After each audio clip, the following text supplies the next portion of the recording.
Welcome to Between Two Chairs, Demystifying Commercial Real Estate, the podcast that brings you the latest insights and trends on the South Florida commercial real estate market, with your hosts, Fernando Arencibia Jr. and Jennifer Woolman.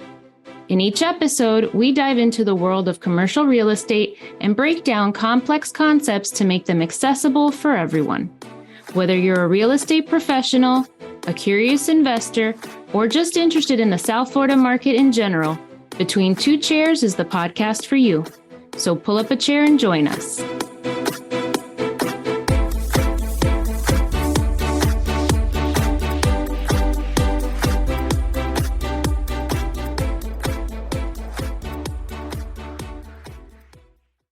Welcome, everybody, to another episode of Between Two Chairs. My name is Fernando Arencibia Jr. Thank you, as always, for joining us. And with me is the ever effervescent and energetic and courageous, overall amazing and courageous, yes, Jennifer Woolman. Hi, Jennifer. Say hi. Hello. Hi. Oh, I didn't follow instructions. Hi. So you mentioned courage. Yes. And we have done this really interesting thing since we started the podcast, which is we have this kindergarten reading series. And I want to invite all the boys and girls who are listening, all the humans from around the world, pull up a chair and listen as we discuss a book written by Susan Verde called I Am Courage. A book of resilience. A book of resilience. Perfect timing, Jennifer.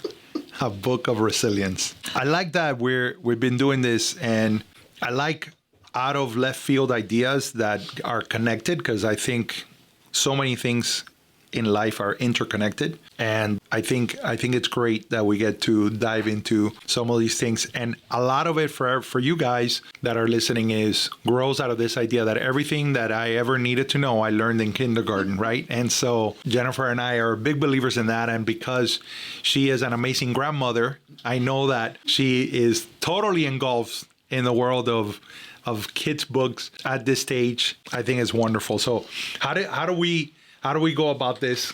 So, confession, the reason I have these books is not because I'm a grandma. Really? It's because I believe in simple messaging and keep it simple, stupid, and Wow. This keeps my attention. And so I find real estate applicable in just about every children's book. And this is a lot easier reading than some of the big heavy books. Yeah. So, yeah.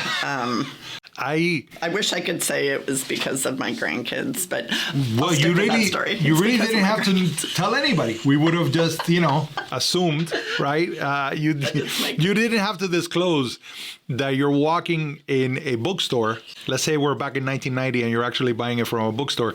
But you probably are. I did. Yeah, exactly. You're walking in a bookstore. Books and books. Oh, I love books and books. I know, That's so great. All right, so let's dive into the book. Do you want to read it? How do you want to go through it? So we've spent all month talking about how to get rid of scary, right? It's October, scary month. We do these podcasts, these episodes all the time. And so sometimes we try to stick with the theme. Usually we don't, but this month it's kind of been scary, from busting real estate myths to talking to attorneys to trying to avoid, scary issues that might come up during a transaction. And the reason I thought of this book is because we always talk about fear and how fear holds us back and fear sells. And I think we mentioned in our C5 CCIM episode when we were doing a recap that we're addicted to fear. That was Gunnar Branson who said we're addicted to fear. We know that fear sells and everything else. So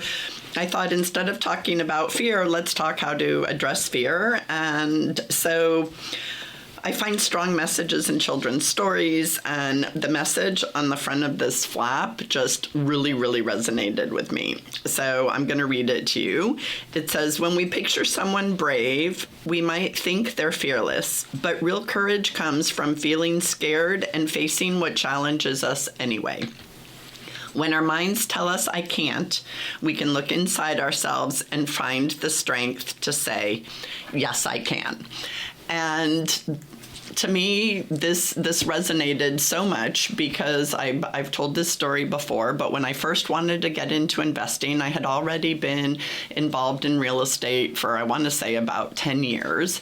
And I can't remember if I was already an LP in a syndication deal. I don't think I was. I think my husband and I were trying to do this on our own, and God bless my husband, Carlos. He's always supportive, and he's way more fearless than I am. And I let fear get the better of me. I imagined us living under I-95 and me bankrupting us. And, it was ridiculous. There was no rational explanation for what I was doing. And I got out of a house that we had bought at the height of the recession in Coral Gables, beautiful area. We got it we were under contract for $250, I think, maybe $240. I probably could have gotten it for about $210 after inspections because it showed some pretty big things. I mean, there were subterranean termites, which are scary in and of themselves.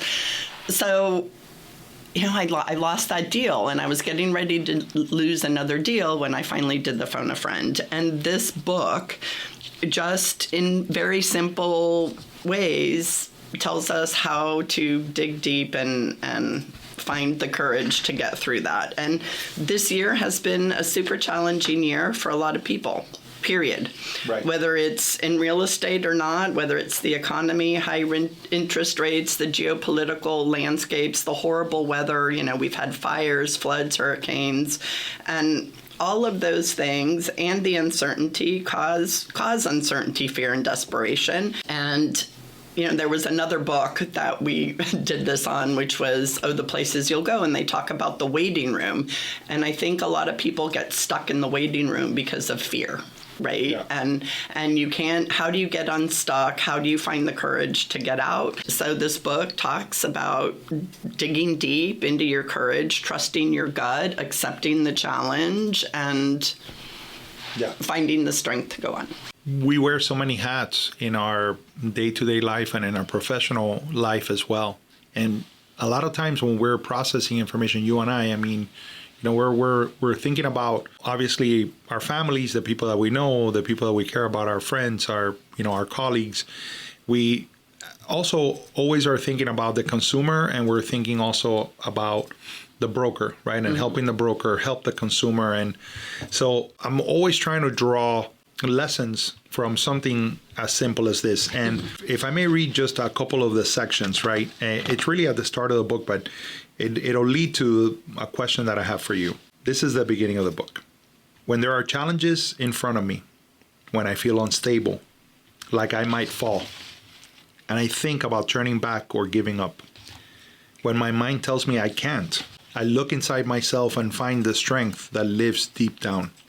And I tell my mind, yes, I can. I have faith in what's possible. I accept the challenge and keep on going. And this is where it's the first thing, because where do people draw the faith in what's possible? It's such an optimistic phraseology, right? I have faith in what's possible. I accept the challenge and keep on going. And of course, there's an illustration of this child who is in a bike about to cross a bridge, but we don't know where that bridge leads to, right? And it's dark. And it's dark and it is scary. But I wanted to ask you that, where do people really find the faith in what's possible? Because oftentimes, as you mentioned, fear is predominant in our daily lives, right? So it really is, as simple as it is stated, it is a deep question about having faith in what's possible. Well, and I think finding that faith takes different forms. There was a game show, I can't remember what it was, but they would throw out lifelines, like if you didn't know the question. It was phone a friend, I can't remember what. So guess what my faith is and how I find it. The millionaire... I have no idea. I just remember. I mean, I didn't watch the show. Jessica, what was that show? Who Wants to Be a Millionaire? Who Wants to Be a Millionaire? There yeah, and what were the three things? Oh, it was 50-50. So they will take 50% of the questions out. It was ask the audience. Okay, right? and phone a friend. Phone a friend. Well, I remembered phone a friend, so that's how I dig deep. Like in the situation that I told you about the house when I was getting ready to pull out of our second investment, and I was kicking myself because I knew. My brain knew what was going on. My brain knew that I had done the research, that it was a great buy, that it was a great location. I'd done done everything right, and my gut was telling me it was good, and my brain was like, run away, you're going to bankrupt your family, you know? And so I trusted in my gut, but I knew that I needed help getting out of my brain. And I found a friend who had the money to bail me out so that I wouldn't live under I-95, even though that was never a possibility because I was only going to be on the hook for the down payment. Like, it was so ridiculous. And so I found a friend, and I think that's what's so great about, so wherever you find faith, it can be in your church, it can be in your family, it can be in your friends, it could be in people you know in the industry. And that's why I love this women in real estate group that Beth created, because the theory and the philosophy there, and it was actually based on a conversation that she and I had about fear, because Beth had a similar experience when she was starting her investment, her own personal investments, even though she had been in the industry and been killing it as a landlord and tenant rep for a gazillion years and knew the markets, and the fear got in and she lost a deal. So we were talking about that. And so, like in this case, she created this event for women who want to invest but have fear, to have the support group that they need to get beyond that and to help build courage. So I don't know if that answered your question. How about you? You know, what I find really interesting here is that faith in what's possible, it's, I think, something that permeates through every entrepreneur. You start on a journey having faith in the possibility. The phraseology here is incredibly, smart, because it's not I have faith that everything is going to be okay. Right. It's not I have faith that, we'll figure it out. It's not, it's having faith in that there is a possibility out there that draws us to cross that bridge in the dark, right? Mm-hmm. And the following sentence, I accept the challenge and keep on going. And it's that idea of you have faith in the good things that you can create, in the possibilities of this endeavor, right? But you have no guarantee. And we both live in the fact that we predominantly focus on the fear and the negativity and not only what gets fed at us, but the things that we worry about. But at the same time, there's something that gets you up every morning to say, I'm going to go attack that. I have no idea how it's going to work out. But I love this sentence of I accept the challenge, right? And so, like you mentioned at the beginning, and this is something that everyone has heard, courage is not the absence of fear, is what you do in spite of it, right? Mm-hmm. And so I love that idea of I'm just going to keep going. And we've seen and we've done shows, podcast episodes where we've discussed this. Sometimes all you got to do is just keep going, keep working, and all of a sudden things begin to turn around, whether it's in your business, in your personal life, in your career.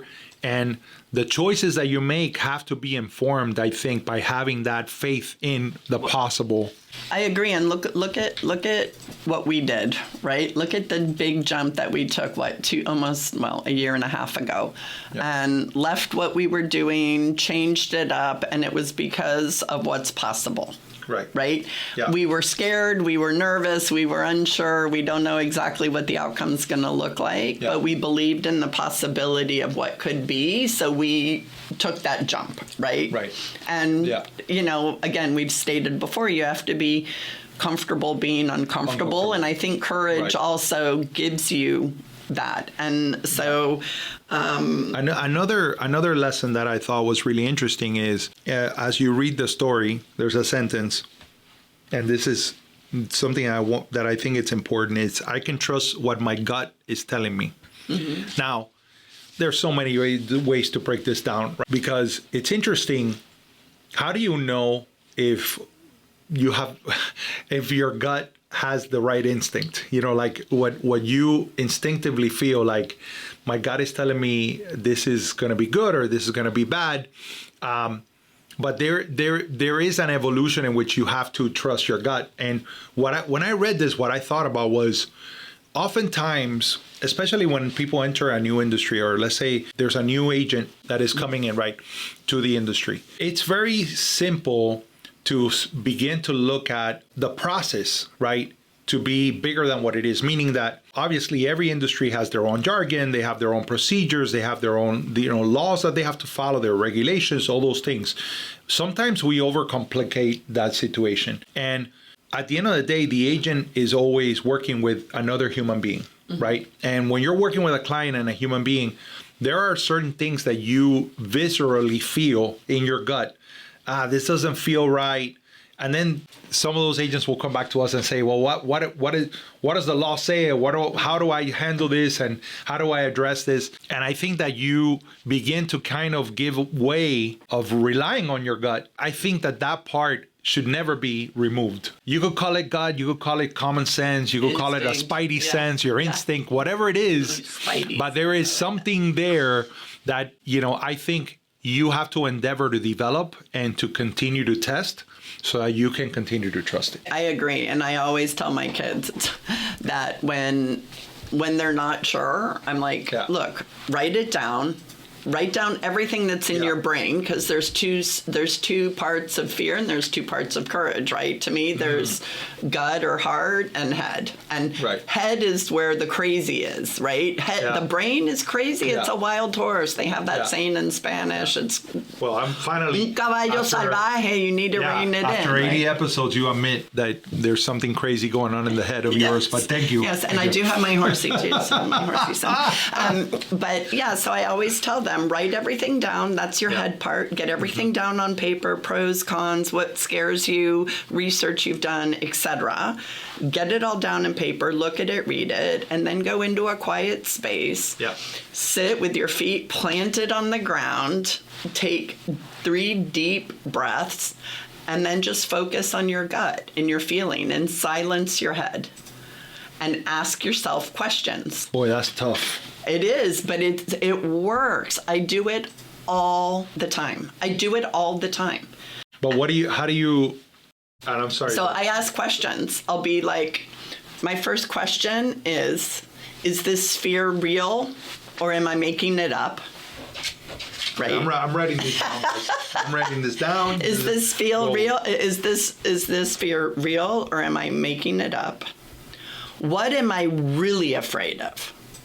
And because if you're honest with yourself, half the time, or I don't know if it's half the time or whatever, I haven't done the math because that's cerebral, you're afraid of succeeding or you're afraid of failure. And so then if you look at either your success or your failure in a different way, that might be all you need to get through it. Another question I ask is, if I don't do this, how am I going to feel? And again, it could be I'm going to feel great because what a relief, it's off my shoulders, I'm like, it didn't feel good. Or it's going to be like, I'm going to feel horrible. I'm going to feel like I lost an opportunity. And then those leave. But those are my 3, me, 3. 3 is about all I can handle. Those are my 3 main questions. And then depending on how my gut reaction, you have to be really in tune to your gut reaction. How does it? Jessica, I need you to block out 1 hour on my schedule this afternoon. I got to ask myself 3 important questions later on. Jessica says just an hour. Well, that's wonderful. I appreciate that because, sometimes, it's easy to say, well, you could go with your gut, but it's like the quieting of the mind and it really, and you're right, that, the heart, the mind, sometimes they're not all in concert. And so, it's really interesting. I thought that was great. Thank you. Those are 3 great questions, and I will be using it. You really did write them down. I did, guys. I did. The other thing, and you kind of alluded to it already, but I thought was a third big lesson in the story is I can lean on those around me. I am not afraid to ask for support. And that I thought was incredibly powerful as well because, oftentimes when we have this discussion about our business, we say it's impossible for you to know everything about everything. And when you're in commercial real estate, because you have multiple asset classes, there's so many ways to become a hyper expert on every little thing. You know, we just did a podcast where I mentioned in the C5 conference about this logistics expert and, you know, how drilled down that information is, which is infinitely interesting. But the reality is that unless that's all you're going to focus on, you'll never develop that exact expertise. But when your clients come to you, they come to you because they need, because, they trust you, right? They want your guidance. And so it's more important not to be the person that knows everything, because that's not possible, than to be the one who knows where to go for the right answers, right? And so I think support, and I know in the case of the book, they're talking about supporting you in being courageous, right? Mm-hmm. But I think support is incredibly impactful. I know the story, and you've told the story before about that investment that you made. And I know that you may not have needed it from a logical perspective that, okay, I know I really need this, or you didn't need for that person to sign a contract or to give you this guarantee or to put. He didn't even know He didn't even know what you were was. asking, correct? You just ask him, will you take care of me? Will you be there for me if I screw up? Correct. And just that. Yes. That by itself created that. And then everything that you mentioned about Beth and what she has created has been a support group in every instance, whether it's the independent retailer awards, where now all these independent retailers are getting to know each other, they support each other. She brings in all of the brokerage community, or it is the book club, or it is the women investment, conference. I think all of those things are that layer of support where we've had the honor of being on stage in different things. Like, I've always felt that I'm not alone, because the support has been there from the beginning. So I think that is a great lesson in the book, is that you don't have to be courageous by yourself. Sometimes that courage is fed by the people that you have surrounding you, which is why it's important to choose the right people, right? Agreed. And at the end of the book, the author's note states, she does, author's note, and she teaches breathing and yoga poses, etc. But it says, although what scares us may be different, fear is something we all feel, and we don't need to hide it. It's okay to talk about fear. This is my favorite part. Fear is a place for opportunity and growth. Yeah.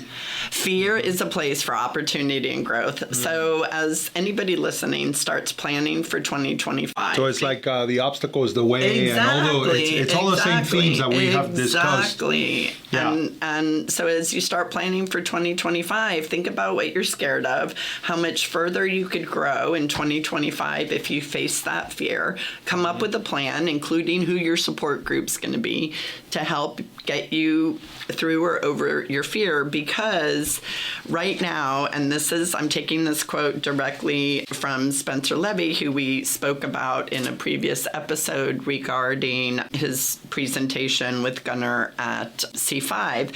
And he said, right now, if you have the courage, there is an intergenerational shift in wealth and tons of opportunity in real estate before capital markets come back. And if we're afraid that there is no capital, that there is no this, blah, blah, blah, blah, blah, we're going to miss that opportunity. So I didn't even know there was a whole yoga how-to at the end of the book. Have you done these, the fierce pose? Yes, I call it chair pose, but yes, the fierce pose. What do you call it? Chair pose. Oh, it's chair. also okay. known as chair pose. And warrior 3 pose? Yes, I do warrior 3, 1 and 2. How about lion's breath? Yes. Oof. As long as I don't have to, yeah. I was going to say, as long as it's not what it smells like. It is exactly what it sounds like. And you get a room full of 25 people doing that. And, oh my goodness. But I agree. I think we've always said it. It's in times of uncertainty that you have the most opportunity. We've seen that play out in so many different ways. And if you study the economic history of the United States, you will find that most generational wealth is built during times of uncertainty, and that's where the opportunity lies. I thought there was a fourth main theme or lesson in the book. And there are many. And of course, as it is with books, which is why we love reading, it means different things to different people, right? Because reading is a very interactive journey right? Because the person reading becomes part of the story, right? And becomes part of the interpretation. And there's a sentence that says, when I feel uncertain and start to lose my balance, I find my center and gather my strength. And that's another really interesting component. And I think that we like the rule of threes, and I love all your three questions. And I think part of this is, part of the three questions that you mentioned, it's really about that. It's about finding your center, because I'm about to be 50 in December. And I was contemplating how different life is than it was when I was a child, right? And I was thinking, like, I feel that because of all the technological advancements, especially in communications, the internet, the interconnectivity, that there has been great opportunity, but there's also been, it's almost dizzying the amount of information that we have to consume, And I find that for anybody entering any industry, that you have access to so much information that sometimes it's difficult to find your center and say what's valuable, what's not valuable, how do I interpret this, how do I, what is going to actually bring me value, and what is going to be a total distraction. The info is really noise, right? Correct. And if you think about our crazy brains, that's just noise. It's all the information, our brains trying to process information. Yeah. So I think, to your point, that's where tech has really sped that up. We have access to more data faster than we've ever had, right? And it's getting exponentially more so, which means our brains are going to be even more like, wah. Yeah, because you can stray from your center. Correct. Right? And I think that is a really interesting dynamic. What are the things that are pulling you closer to your authentic self, and what are the things that are pulling you away, and creating this phrase? So there are little nuggets in this short book, right? It's also beautifully illustrated. They did a nice job, but there are always these little nuggets of information. I love that we're discussing this, partly because there is, and I'm finding it more and more valuable. But I was in a conference and someone talked to me about a book called Brevity. I think that there is something to that. It is, if you cannot convey your ideas in a very simple, direct way, then they either have to be workshop more, right? Mm-hmm. Or you're missing the point. And I think that the brevity of the story, but the ramifications or the potentiality of the ideas are very powerful. Well, the brevity of the story didn't take away from the strength of the message. Well, it also allowed us to become part of the story, right? Because we add our own experiences and our own perspective, and I really do enjoy that. And I'm seeing that, like today I was looking at a post in LinkedIn and it was super long, and I was like, wow, this is. And then I was looking at something and it was just 2 sentences, and it was much more impactful. I digress a bit, but I do think that it is a great time to speak about courage. And I love that the title of the book is not Courage, but it is I Am Courage, as if it is an adjective, an attitude. Listen, I don't want to go to Books and Books while you're shopping for kids' books, but I really appreciate that you do that in your spare time. I love it. I love Books and Books. Like I have to be careful, because talk about going down a rabbit hole in a bookstore. But. Exactly. So, do you have a fun fact? No. That means no. Okay, so I'll do one. It's a little bit long, but bear with me. So, according to MSCI Inc., a company that provides research-based data and tools to financial institutions, data through July showed how rough the national commercial real estate market has been, with transactions down from 5% from $203.8 billion.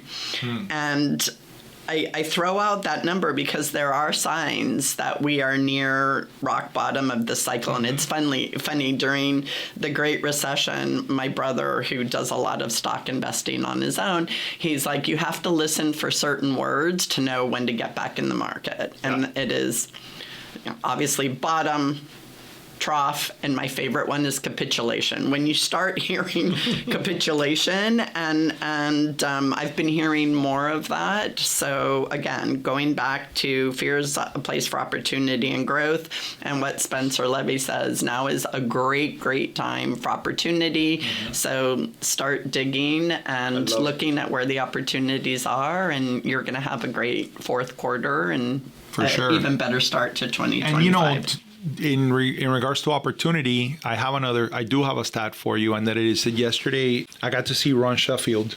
I didn't know that. He came by, and you know, someone that we admire and respect tremendously, a giant in the industry here in South Florida, and you know that he loves stats, and I love all his reporting.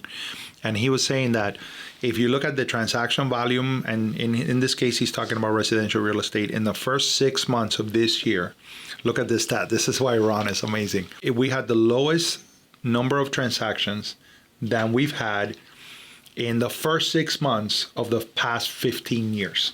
Wow. Right? So that's an impactful stat. Now, you could say, wow, when you are in this industry long enough, what you're looking at that, when you hear that, you hear opportunity. Right. And so that's just amazing. So again, thank you. Shout out to Ron. Thank you for bringing this up. It's a great exercise. Thank you for playing. Well, and I got my 3 questions. I think Jessica's right. I might need an hour and a half. You know, I don't know if that's going to really help Jessica, because then I have to overthink it, and we don't want to overthink it. And then put it down that I got to learn yoga. Or at least lion's breath. There you go. No, that's not lion's breath. That's hyperventilating, honey. I love it. Bye, everybody. Thank you for joining us. I appreciate your support, and we will see you next time. Bye-bye. All right, bye-bye.